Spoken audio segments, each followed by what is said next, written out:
그날 장례식장은 검은 옷과 침묵으로 가득했습니다. 이정호는 아내의 영정 앞에 무릎을 꿇고 말없이 향을 피웠습니다. 자식들은 조문객을 맞으며 눈빛만 주고받았고 슬픔보다는 피로와 계산이 얼굴에 묻어났습니다. 장남 이준호는 장녀 이선영에게 다가가 건물 명의는 아직 아버지죠? 라고 낮게 속삭였습니다. 그 대화를 들은 정호의 손이 잠시 떨렸습니다. 그는 아무 말 없이 자리에서 일어나 밖으로 나갔습니다. 장례식장 뒤편 담배 연기가 엷게 퍼지는 모퉁이에서 그는 허공을 바라봤습니다. 조문을 마친 지인 하나가 다가와 이제 혼자 되셨네요. 힘내세요라 말했지만 정호는 대답하지 않았습니다. 그의 시선은 하얀 국화꽃 너머 자식들의 웃음소리를 향했습니다. 그 소리가 점점 멀어지자 얼굴에 굳은 미소가 남았습니다. 이튿날 자식들은 모여서 상속 이야기를 시작했습니다. 준호는 아버지 나이가 있으니 요양원 들어가셔야지라며 합리적인 척 말했습니다. 선영은 눈치를 보며 우리 집은 좁아요. 동생네가 모시는 게 낫죠라며 말을 돌렸습니다. 서로 떠넘기는 말끝마다 책임 대신 부담이 묻어났습니다. 정우는 조용히 커피잔을 내려놓고 그들의 얼굴을 차례로 바라봤습니다. 그래, 그게 편하겠지요. 그는 담담히 대답했습니다. 그 말에 남매는 안도한 듯 눈을 마주쳤습니다. 그날 밤 정우는 아내의 사진을 꺼내놓고 작은 노트에 무언가를 적었습니다. 요양원이라. 이제 정말 혼자군. 짧은 한숨이 방 안에 번졌습니다. 창밖에는 겨울비가 내리고 탁자 위 촛불이 흔들렸습니다. 며칠 뒤 이삿짐 트럭이 요양원 정문 앞에 멈췄습니다. 요양원 직원이 무표정한 얼굴로 짐은 여기 두세요라 말했습니다. 정우는 방 안으로 들어가 낡은 시계를 벽에 걸었습니다. 침대 옆에 아내의 사진을 올려두고 불이 켜진 복도를 천천히 바라봤습니다. 주름진 손이 미세하게 떨렸지만 눈빛은 고요했습니다. 요양원 창문 너머로 자식들의 차가 서서히 멀어졌습니다. 그 차가 보이지 않자 그는 의자에 앉아 시계를 바라봤습니다. 초침이 움직이는 소리만이 방 안을 채웠습니다. 정우는 조용히 눈을 감고 중얼거렸습니다. 이제부터 나 혼자입니다. 새벽 5시 복도 끝에서 형광등 불빛이 깜빡였습니다. 이정우는 눈을 뜨자마자 몸을 일으켰습니다.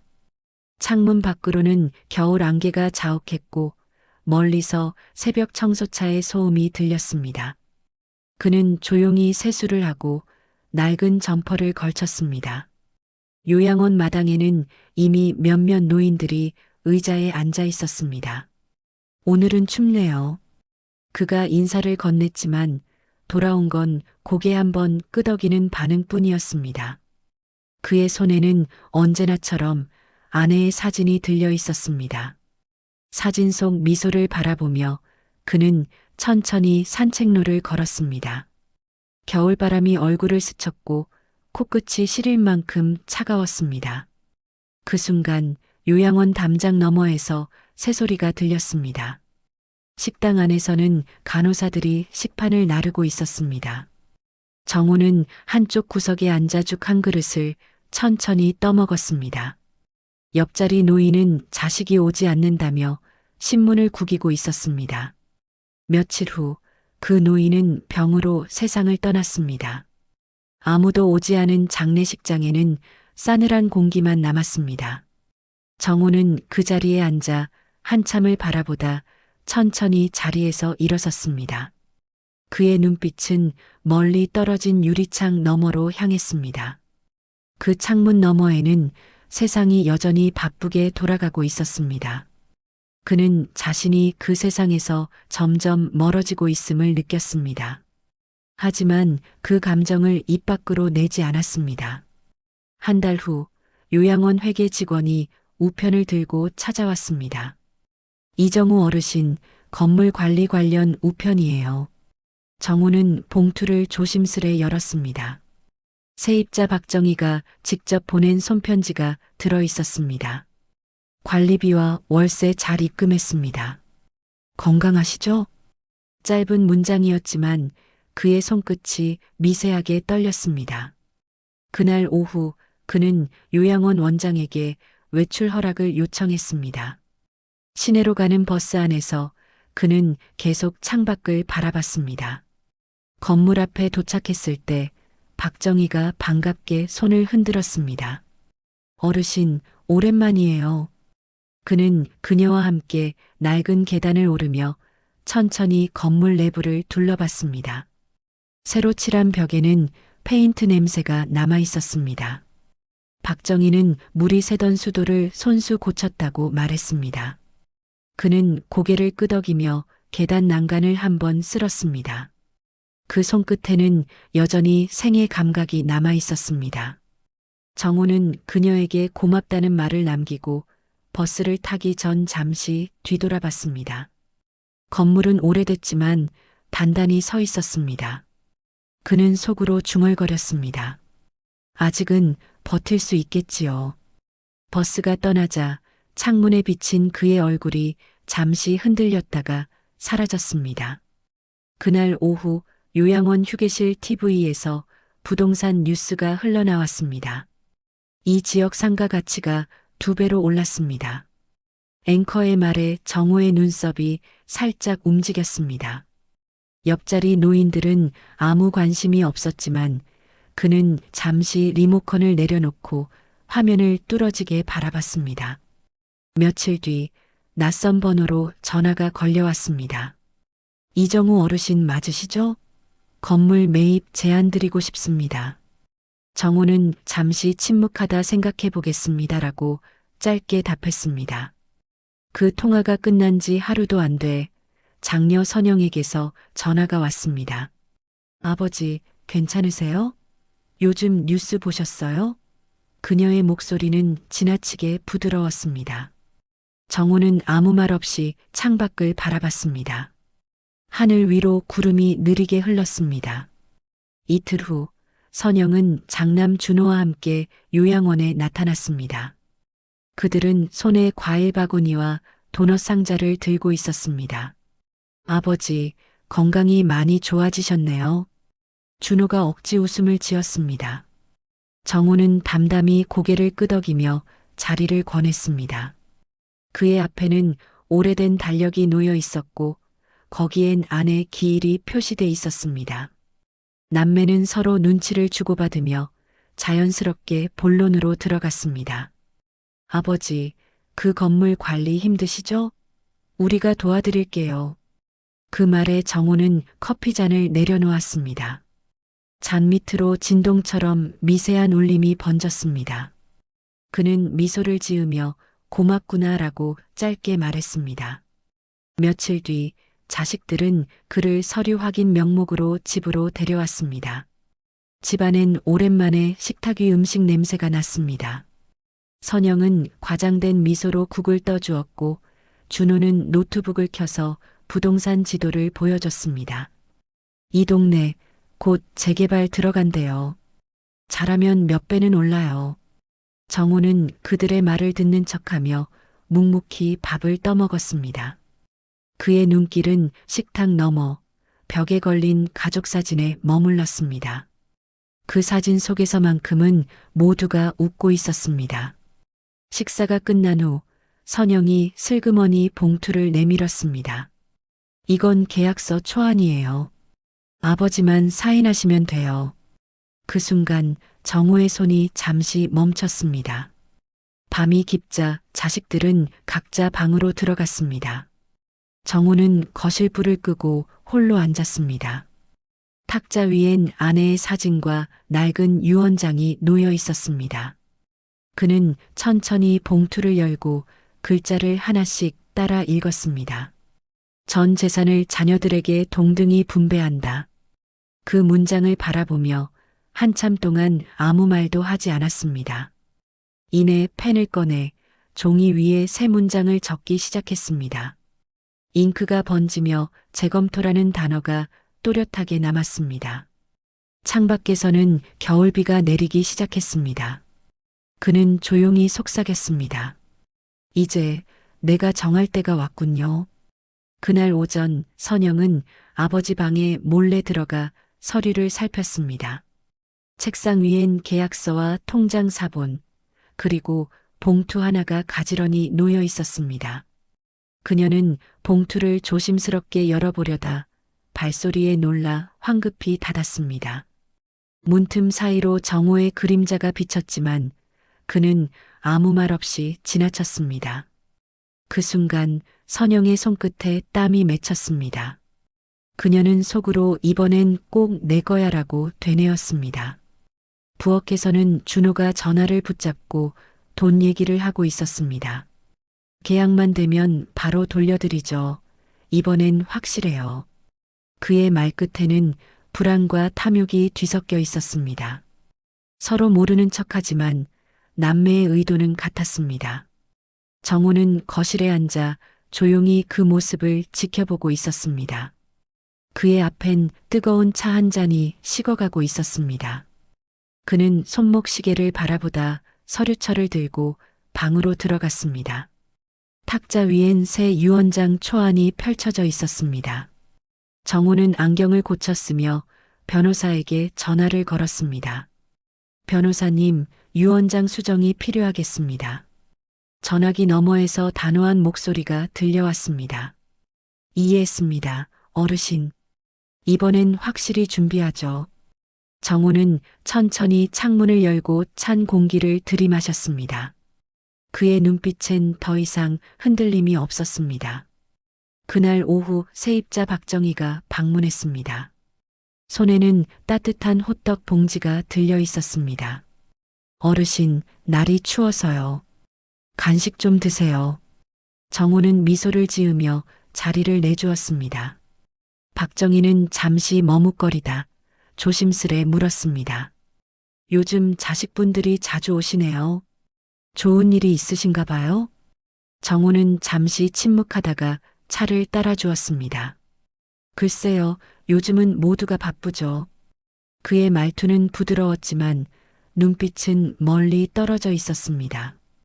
그날 저녁 박정희는 돌아가며 작은 한숨을 내쉬었습니다.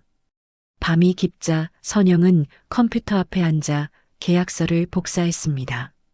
화면 속 숫자들을 반복해 계산하며 미소를 지었습니다. 이 정도면 나쁘지 않네. 그녀의 목소리는 낮고 단단했습니다.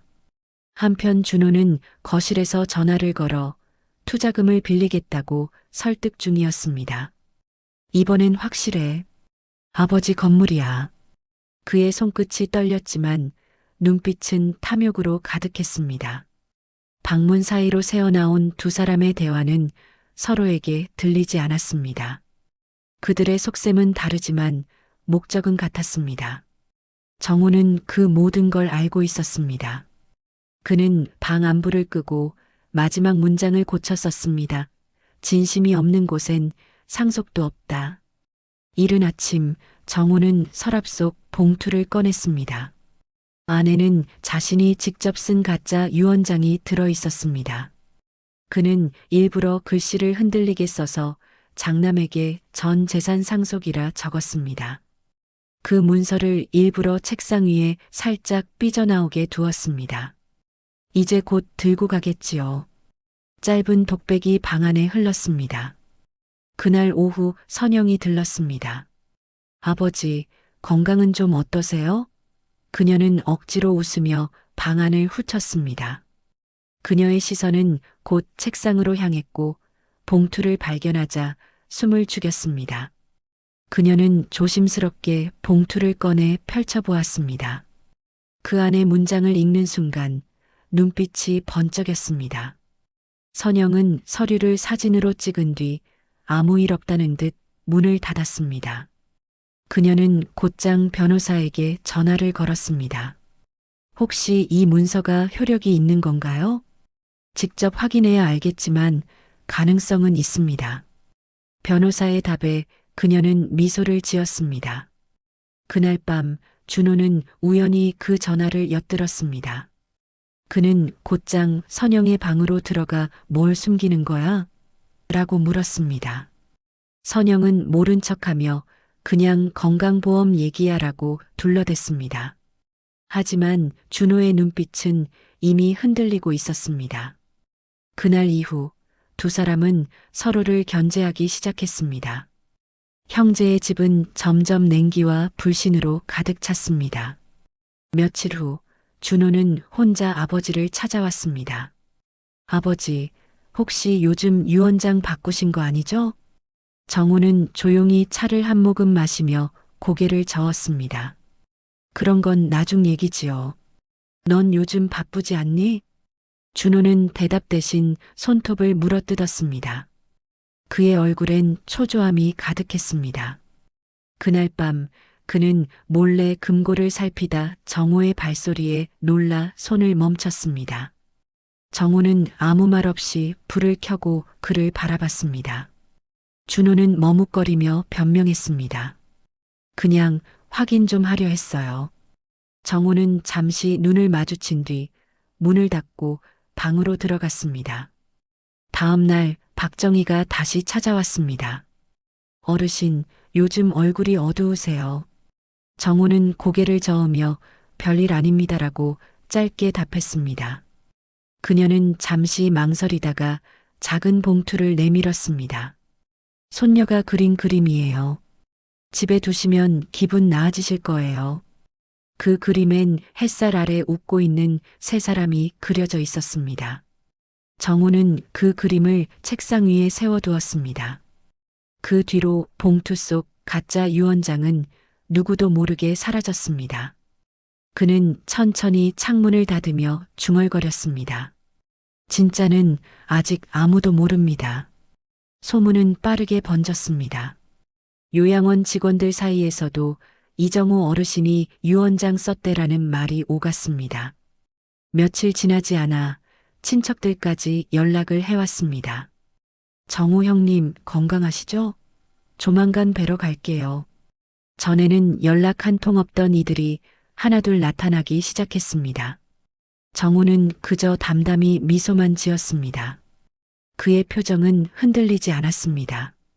그날 오후 선영과 준호가 동시에 집에 도착했습니다. 두 사람의 인사는 짧고 냉담했습니다. 식탁 위엔 형식적인 과일 접시가 놓여 있었습니다. 그 유언장 말이야, 정말 장남에게만 주시는 거예요?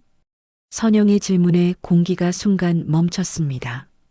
준호는 팔짱을 끼고 그녀를 노려봤습니다. 누나, 그 얘기 누가 했어? 그건 내가 물어봐야지. 누가 아버지 문서 훔쳐봤어? 두 사람의 목소리가 점점 커졌습니다. 정우는 조용히 그들을 지켜보았습니다. 그의 시선은 싸움이 아닌 그들의 눈 속 욕심을 향했습니다. 그는 말없이 차잔을 들고 부엌으로 걸어갔습니다. 뒤에서 그릇 깨지는 소리와 욕설이 이어졌습니다. 밤이 되어도 싸움은 끝나지 않았습니다. 준호는 몰래 서재로 들어가 금고 비밀번호를 눌렀습니다. 이번엔 확실히 확인해야 해. 찰칵 소리와 함께 금고 문이 열렸습니다. 그러나 안에는 봉투 하나만이 남아 있었습니다. 그 순간 카메라 셔터음이 울렸습니다. 복도 끝에서 선영이 휴대폰을 들고 서 있었습니다. 이제 증거 잡았어, 동생. 준호는 얼굴이 붉어지며 휴대폰을 빼앗으려 달려들었습니다. 두 사람은 거칠게 몸싸움을 벌였습니다. 정우는 천천히 방에서 나왔습니다. 그는 말없이 리모컨을 눌러 거실 불을 껐습니다. 어둠 속에서 남매의 헐떡임만 들렸습니다. 이제 됐습니다. 그의 목소리는 낮고 단단했습니다. 남매는 동작을 멈췄습니다. 일요일에 변호사와 함께 유언장 공개를 하겠습니다. 그 한마디에 방 안의 공기가 바뀌었습니다. 선영은 입술을 깨물었고 준호는 눈을 피했습니다. 정호는 더 말하지 않고 자신의 방으로 걸어갔습니다. 문이 닫히자 남매는 서로를 노려봤습니다. 밤늦게 정우는 금고를 다시 열었습니다. 가짜 봉투를 꺼내 다른 서류 사이에 넣고 잠갔습니다. 그의 손끝이 미세하게 떨렸지만 눈빛은 단단했습니다. 그는 변호사에게 전화를 걸었습니다. 유언장 공개는 이번 주 일요일로 합시다. 네, 어르신. 준비하겠습니다. 전화를 끊은 정우는 잠시 창밖을 바라봤습니다. 도시의 불빛이 멀리서 흔들리고 있었습니다. 그의 얼굴에 묘한 평온이 번졌습니다. 이제 끝을 볼 시간입니다. 일요일 오전 정우의 집엔 무거운 공기가 감돌았습니다. 식탁 위엔 하얀 서류 봉투와 유리잔 3개가 가지런히 놓여 있었습니다. 선영은 짙은 화장을 하고 나타났고 준호는 정장 차림으로 따라 들어왔습니다. 그 뒤를 변호사 최 씨가 조용히 따랐습니다. 이 자리는 어르신 뜻에 따라 마련됐습니다. 변호사의 말에 모두의 시선이 봉투로 향했습니다. 정우는 느릿하게 자리에 앉아 손을 깍지 끼었습니다. 오늘로 정리합시다. 짧은 한마디에 남매의 어깨가 굳었습니다. 시계 초침이 또박또박 소리를 냈습니다. 그는 봉투의 봉인을 뜯고 종이를 꺼냈습니다. 눈길 하나가 오가는 사이 종이 위 글자가 또렷이 읽혔습니다.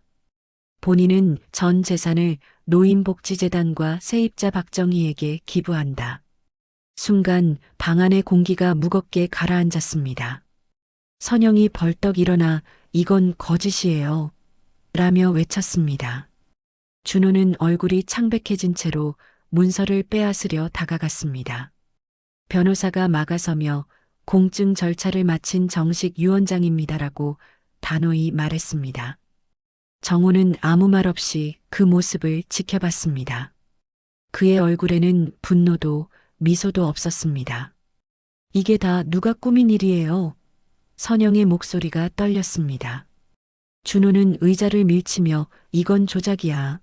라며 손으로 탁자를 내리쳤습니다. 탁자 위에 유리잔이 떨어지며 바닥에 깨졌습니다. 정우는 천천히 자리에서 일어났습니다.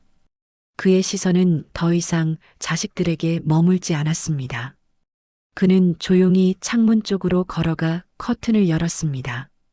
밝은 빛이 방 안을 가득 채우자 남매의 얼굴이 선명히 드러났습니다.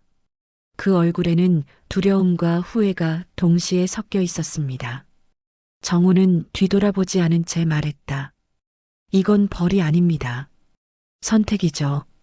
그 말이 끝나자 방 안은 다시 정적에 잠겼습니다. 박정희는 떨리는 손으로 영정사진을 조심스레 책상 위에 올려놓았습니다. 그 사진 속 미소가 유일하게 따뜻한 표정이었습니다. 잠시 후 이웃이 경찰을 불러 소란은 정리되었습니다. 남매는 서로를 피하며 한마디도 하지 않았습니다. 변호사는 조용히 정우에게 고개를 숙였습니다. 정우는 말없이 고개를 끄덕였습니다. 그는 창밖을 바라보며 느리게 숨을 내쉬었습니다. 겨울 하늘 아래 희미한 눈발이 흩날렸습니다. 그는 창문을 닫고 등을 돌렸습니다. 남매는 여전히 서류를 바라보며 움직이지 않았습니다. 그날 이후 그들의 집엔 다시 찾아온 적이 없었습니다. 창가에 남은 빛이 천천히 사라지며 방 안은 다시 고요해졌습니다. 몇 달이 흘렀습니다. 봄 햇살이 요양원 정원을 부드럽게 비추고 있었습니다. 이정호는 벤치에 앉아 손에 들린 종이컵에 커피를 천천히 식혔습니다. 그 앞에는 박정희와 어린 손녀가 돗자리를 펴고 있었습니다.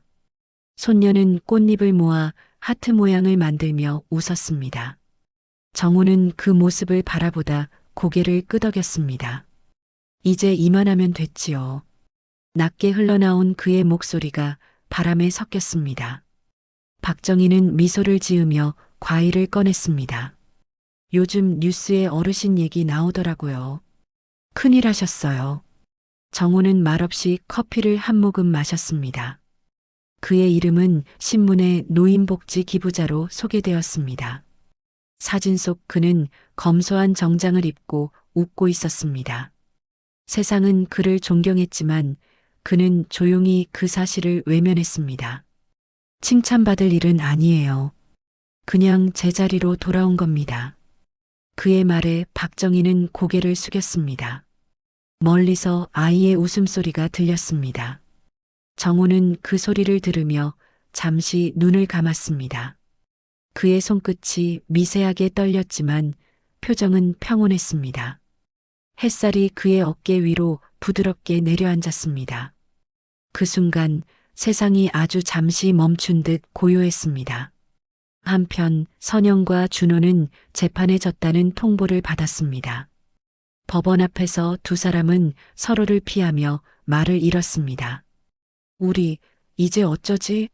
선영의 목소리가 메마르게 울렸습니다. 준호는 대답 대신 손에 쥔 판결문을 구겼습니다. 그들의 눈빛엔 더 이상 분노도 희망도 없었습니다. 언론은 그들을 폐륜 상속자라 불렀습니다. 그 이름은 세상에 퍼졌고 그들의 얼굴은 어디에서도 반기지 않았습니다. 집문을 닫는 순간 선영은 조용히 울었습니다. 밖에서는 봄비가 내리고 있었습니다. 모든 게 흘러가듯 그들의 이름도 천천히 잊혀져 갔습니다. 며칠 뒤 정호는 공원 벤치에 앉아 아내의 사진을 꺼냈습니다. 사진 속 미소는 여전히 그때 그대로였습니다. 그는 손끝으로 액자를 한번 쓸었습니다. 이제 괜찮습니다. 당신 말이 맞았어요. 결국 사랑만 남네요. 그는 그렇게 말하고 천천히 눈을 감았습니다. 봄바람이 불어와 그의 흰 머리카락을 흔들었습니다. 옆에 앉은 손녀가 작은 목소리로 속삭였습니다. 할아버지, 하늘이 예뻐요. 정호의 얼굴엔 미소가 번졌습니다. 그의 곁에는 유언장의 마지막 문장이 놓여 있었습니다. 사랑은 남기되 욕심은 버린다. 오늘도 누군가의 인생은 조용히 흐르고 있습니다. 오늘 이야기는 어떠셨나요? 마음에 닿았다면 좋아요로 응원해 주시고 구독으로 다음 이야기도 함께 들어주세요. 항상 건강하시고 좋은 하루 보내세요. 감사합니다.